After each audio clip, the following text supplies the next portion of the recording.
It's time to take your business to the next level, the boss level. These are the premier business owner strategies and successes being utilized by the industry's top talent today. Rock your business like a boss, a VO boss. Now let's welcome your host, Ann Ganguza.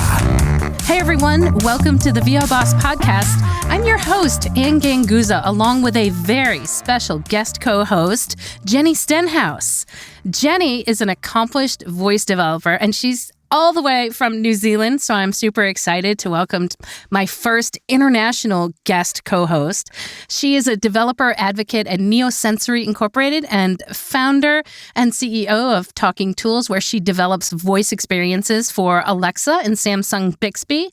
And she's also the COO of Women in Voice, whose mission is to amplify, celebrate, and empower women and minority genders in the voice industry.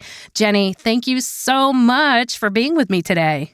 It's a pleasure. I'm really excited to chat with you, and I'm sure we'll go in some interesting directions. Oh my goodness, yes. As a fellow woman in tech with over, I'm going to say, well, I love tech, first of all, and having experienced over 20 years in the tech industry, I just love talking to other women in tech, and I have a feeling we could probably go on and on and on for many episodes about just that. But I think what I'd like to do is, one thing that really impresses me about you is that you are a part of the voice industry, which is not something that traditionally voice artists, such as myself, and in my industry, we think about the other voice industry, but it becomes to us something that might compete with us. And I think that it's always important for as a business, as being an entrepreneur, to really research everything that pretty much encompasses our industry and beyond, because we actively are having a voice in the voice industry as well. And we need to be educated, and we need to know what's going on so that we can really best understand how our business can serve that industry as well. So maybe we could start by talking a little bit about what, for the bosses out there, there is another voice industry that exists outside of voice artists and voice talent. Tell us a little bit about the voice industry and what it encompasses, Jennie. So the voice industry is really broad at the moment. So it goes from everything like your smart speakers that you buy from Google, Amazon, or Facebook, all the way through to like niche production voice assistants and virtual assistants. So it's this crossover between AI, voice production, commercial experiences, and there is, of course, a whole lot of marketing and data recognition and everything all combined into making these experiences which are meant to improve everyday life and make things easier. So instead of having to unlock your phone, set a timer, you can just yell over to Alexa, set me a 10-minute timer, and it's all done smoothly and nicely in a really easy experience. And there's a huge range of skills out there. So a skill is what they call experience on Amazon Alexa. Each platform has their own different title for those. And so I think that voiceover actors should definitely not be scared. That's the last thing. You said scary thing. You know, Jennie, you said scary things. You said Alexa. You said AI. You said all these scary things, which to a voice artist, they're very afraid of those things taking our jobs away. So I want you to maybe expand on why should we not be afraid of those technologies. I personally am all for technology in general, and I feel like it is something that is meant to help, help us as a human race. And I don't feel as though it will take over, but I know there's a lot of people who are really kind of fearful of that. What would you say to that? Well, I think that right now the most important thing to remember is that none of the technologies can really compete with the human voice, where the human brains are hardwired to instantly recognize noise that is speech. As soon as speech comes into the picture, there's suddenly extra processing done and you switch into decoding speech. So we are literally wired to recognize speech. And as soon as it doesn't hit some notches, you can recognize when it's not human and you stop processing as quickly. So that means that there's, for people, and like, let's look at it from like one niche example, for example. someone's trying to sell you something with voice via Alexa. If that sales pitch comes across in Alexa's voice, it is not as convincing as if it comes across in a human voice. And of course, all the voiceover artists out there are experts in making those minute changes to their voices to become more convincing or to set a certain tone. Or, I mean, that's where the artistry comes in, right? To be able to adjust your voice in that specific ways. And currently on Alexa, for example, you have little tags that are things like emphasize or slow. So there's no nuance to it. And I believe so strongly in how it's one of the things that I think can be dangerous when we do reach that level of technology eventually, because there's something particularly convincing about advertising or messaging that you hear via someone's voice instead of like in a snazzy video or in print or on the web. If it's coming to you in voice, there's a certain level of power in that because humans as a species are so wired to language.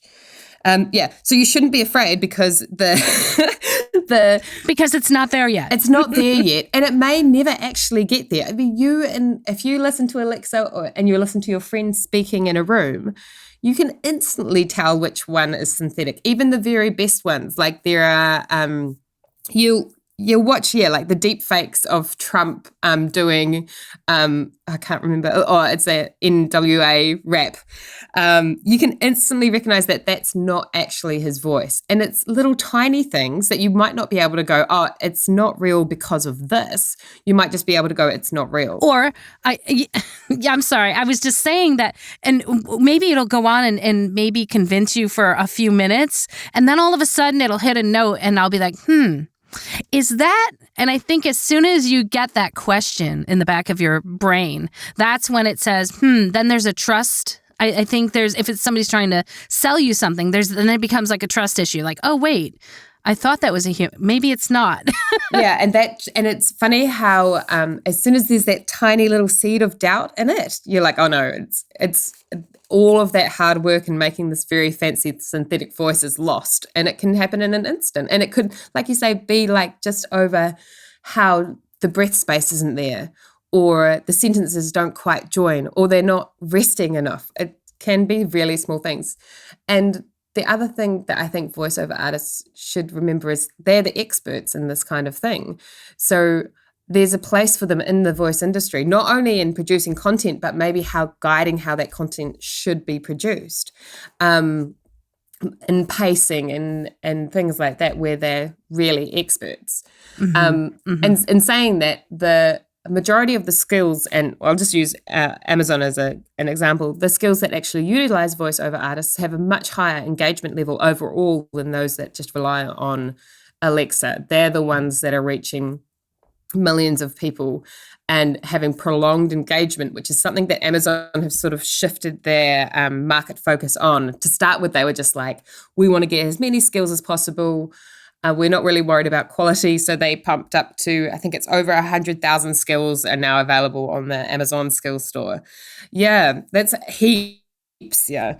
And so that's across Australia, Canada, America, India, and the UK.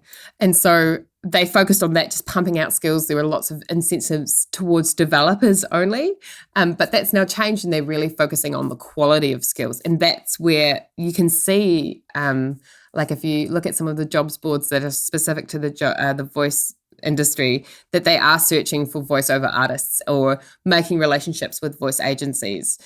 And more and more voiceover artists are getting onto the smart speakers platforms and gaining recognition there as well, which is really interesting. And that's something else too that I want to bring up. There's, there's an underlying current of people who talk about the companies, the voice companies that are out there trying to get, samples of our voices and will this be used and how will this be used over and over again? And then there's a whole I guess there's a whole discussion on usage rights, if it's ethical, what and how do we know who these companies are and what they're going to be using our voices for?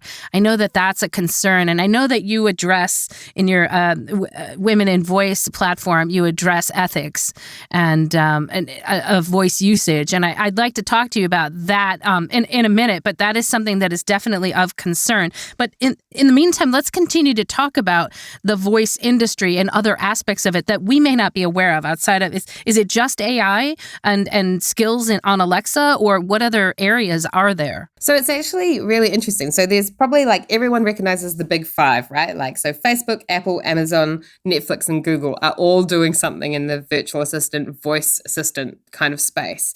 However, that's a smart speaker or speaking to your TV. So there's also this idea that's really emerging about embedded voice assistants or enterprise voice assistants or niche voice assistants. So Volvo and Mercedes also have voice assistants. In Germany, they the T-Mobile, which is I believe also in America, have a voice assistant called Magenta, and the biggest Russian bank, which is called Sberbank, have just released voice assistant too. So that's all smart speakers or in your car or in your home. But one thing that's really grown in momentum in 2020 is the voice assistants or being able to speak to your apps on your phone in an integrated way, as well as the usage of voice assistants on mobile devices has just skyrocketed. One of the interesting examples, I think, is the usage in China.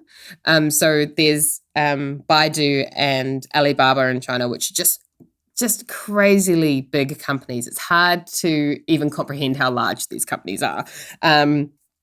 But so they have this really interesting model where they've got amazing penetration of mobile devices in really rural areas. So with people who have never used computers, they're definitely not computer literate, but they can speak. So of course the adaptation to using voice assistants in their own languages is really quick and really trusted. And so that's the go-to, that's their mainstream now.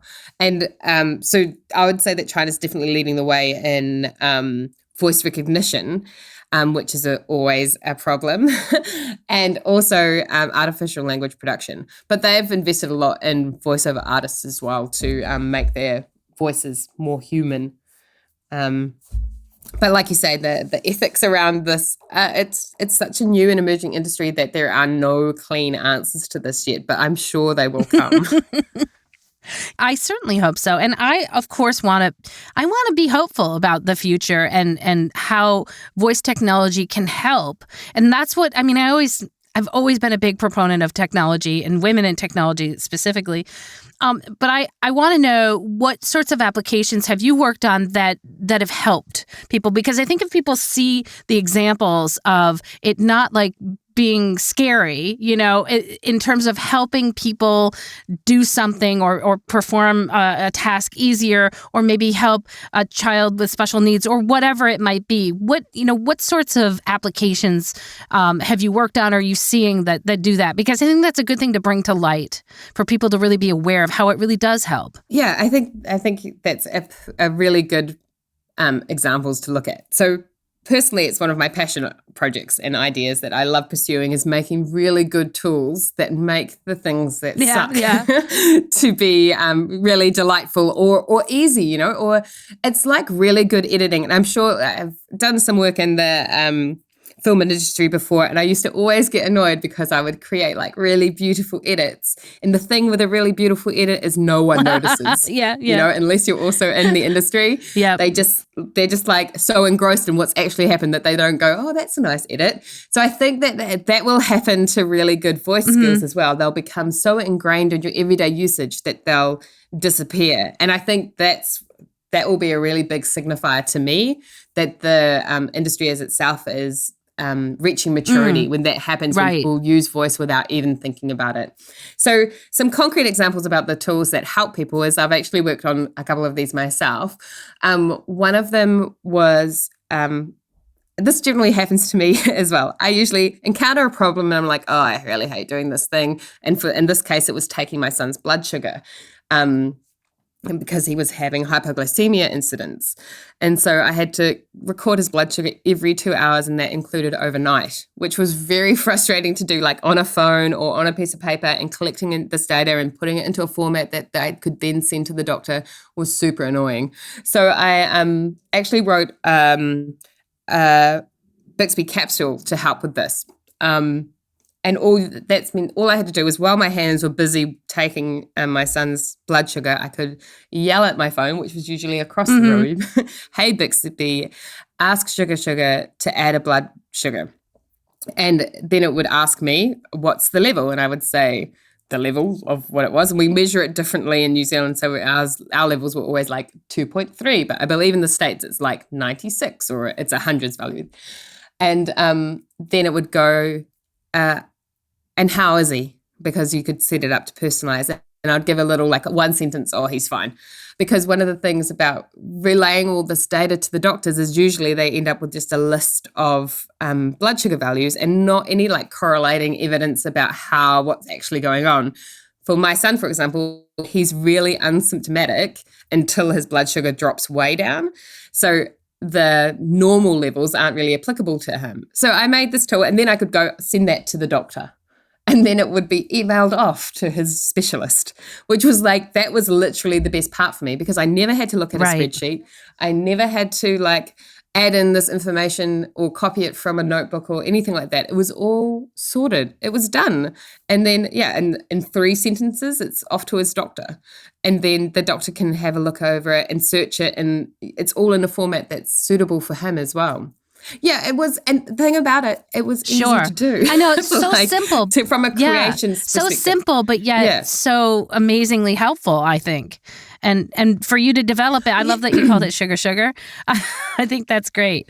So I it's got like, that's okay. I'm sorry. It's got really cute like kawaii icons as well. It was very cute because I wanted it to be, because it had to be fun. It's such a horrible thing to have to do all the time, that it was nice having this like a nice moment. And I think like there's lots of things like that. Like I know like there's quite a few diet tracking tools. I don't want to have to put down everything I ate every day in a notebook. But if I just have to look at the packet and say the name and it records, then that's way easier. It's all about simplifying those tasks that we hate.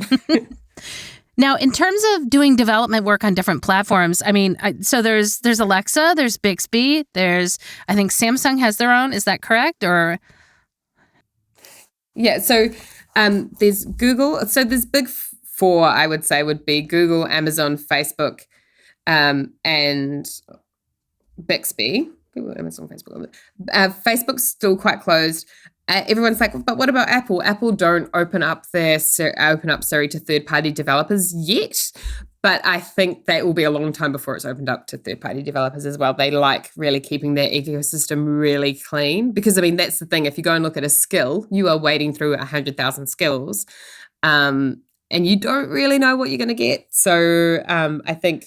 I was going to say there's an interesting story about Siri in our industry. Of course, we all know the voice of Siri and how that voice became, the voice of Siri. And so that is one of the reasons why I think there's such anxiety about how the voice is going to be used, because Siri at the time when she was doing the recording, the voice of Siri, she was not realizing that was going to become the voice of Siri on Apple and be distributed on every single device. And so that was something that I think everybody is really kind of anxious about how this is all going to play out in our industry. But I agree with you, and I appreciate that you gave those tips on how not to be fearful of it as a voice artist. How do you think we can best work with the industry and yet not be, I'm going to say, not necessarily have our voices being taken advantage of? I know that there's a lot of people who think that there's already recording going on of our voices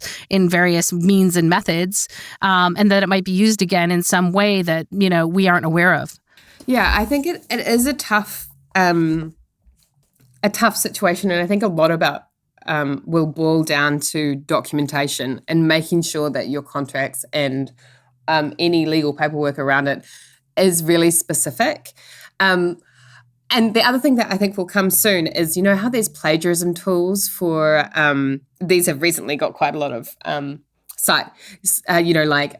there will be that, but for voices. So you should be able to find uses of your own voice in other media. And that's how they identify songs and things in YouTube videos. So the technology to enable that is here. It's just that it may not be accessible yet to voiceover artists. Oh, very interesting. But I imagine now, could you develop something like that, Jennie? Because that would be really amazing. Do you know you would be like the Shiro of the voiceover industry? But yeah, you're right. Thank you. I had not even thought of that. But yeah. Yeah, I think, I'm sure it's on the way. It's probably being developed already, because when you can think about how there used to be an app called, I think it was Shazam, where you could play 2 minutes of a song and it would identify, 20 seconds of a song and it would identify a song. That will happen. And voice fingerprinting is becoming an industry unto itself. I mean, you can do so much interesting stuff with the data that is held in your voice, not just over as voiceover artists. This is a small segue, but they're doing things like recognizing COVID symptoms via voice, and you can also identify stress and anxiety and well-being just from hearing someone's voice.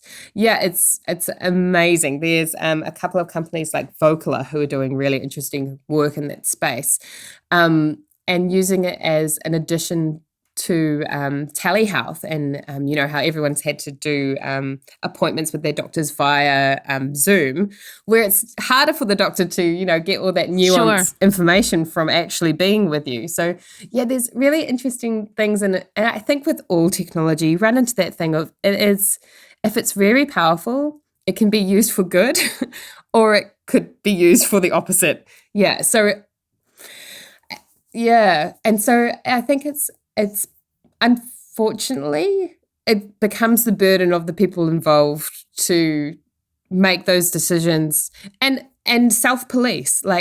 There's leaving it up to the big five to make these decisions isn't the way to go. Oh, I totally agree. Totally agree. What a great point. Wow. And I think that that's something we could have an entirely new podcast all about that. So thank you so much, Jennie. We have so much that we're going to be talking about in next episodes. So bosses out there, make sure that you're listening to this amazing lady. I am super excited to connect with you again. And I'd like to give a great big shout out to our sponsor, IPDTL, that allows me to connect with this amazing lady in New Zealand with such quality so that we can connect and share with you bosses. IPDTL, find out more at ipdtl.com. You guys have a great week and we'll see you next week. Bye. Bye. Join us next week for another edition of VO Boss with your host, Ann Ganguza. And take your business to the next level. Sign up for our mailing list at voboss.com and receive exclusive content, industry revolutionizing tips and strategies, and new ways to rock your business like a boss. Redistribution with permission, coast-to-coast connectivity via IPDTL.